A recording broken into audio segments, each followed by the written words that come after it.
And we back on some KOT4Q shit right there. But no, straight up, thank you guys so much for staying subscribed and everybody for waiting on. I know it was a pretty long time without a real video. It was probably about like 13, 14 days, so kind of crazy.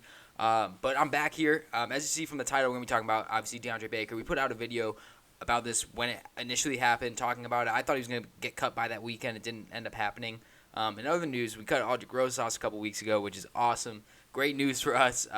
It took whatever case he had to get him cut, but I was ready for him to be gone. Hopefully, Catanzero's decent. He hasn't really been much in the NFL. I would rather go after Gostkowski or somebody like that.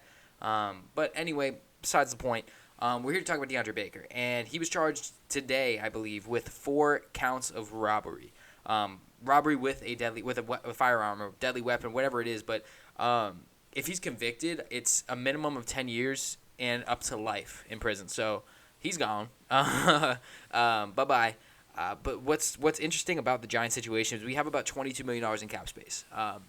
So with Solder opting out, it did help out a lot. We obviously re-signed Nick Gates, who's going to probably be the starting right tackle, I'd imagine, at the beginning of the season until Parrott proves that he should be the starter, or maybe Cam Fleming decides that he wants to be the starter. It depends on who's going to be there. But I think that Nick Gates has that job right now, especially with being re-signed, if he's healthy. But we also went and we got Marcus Golden to re-sign with this tender, which is awesome news for us. I'm surprised he didn't get a contract. Had a really good season last year for the Giants. So I'm actually glad for him to be back. I think that him being back is going to help out the development of our guys like Zimenez. We've had edge rushers, but they haven't really been much. They've been young. They need more. Lorenzo Carter's a guy I still believe in. I think he has all the talent in the world. His speed is insane. He just really needs the help. So having a full season of Tomlinson, Lawrence, and of course Leonard Williams on the D line, having Golden on one side, and then of course Carter probably on the other. I think it's going to help out Carter's development a lot. I think this is the year that he could definitely show up and shine, especially with Blake Martinez as a tackling machine in the middle. I mean, it's looking good. The problem is that now Bradbury, thank God we paid him, but he's our only real corner. Sam Beal opted out of the season. Baker is done, probably in the NFL forever. He really didn't have the best rookie season, but he had so much talent, so much potential. Was the first corner taken last year, and it just it didn't work out with obviously this sense. I thought he was gonna have a bounce back year, but I don't think it's gonna happen. But yeah, what I think needs to happen, simply, we have the money. We're in this weird sense where the Washington NFL team, there's way too much going on for them. It's gonna be a trash season for them. But this is probably the last year for the Cowboys and the Eagles fighting for this before the cap really hurts them and handles it. We don't know what's happening with Dak. We know the Eagles paid Wentz pretty early. They've done a lot with their team. We've already seen players start leaving. Getting Slay and stuff like that was very big for them, though. But we have a huge hole at corner, and Logan Ryan is still out there as a free agent. Whether you pay him on a 1-year deal, whether you pay him on a multiple-year deal, is completely up to the Giants. But with $22 million in cap space, to get Logan Ryan to pair with Bradbury, is it a complete fix? No, but you address the situation later. Maybe you target somebody in the trade deadline. Hopefully a corner is available at that time. You maybe get somebody that's on the come up, but really the team can't keep them. Or you go into the draft next year and you try and get a guy like a Patrick Surtain out of Alabama or whatever. You're able to do a bunch of different things with the situation.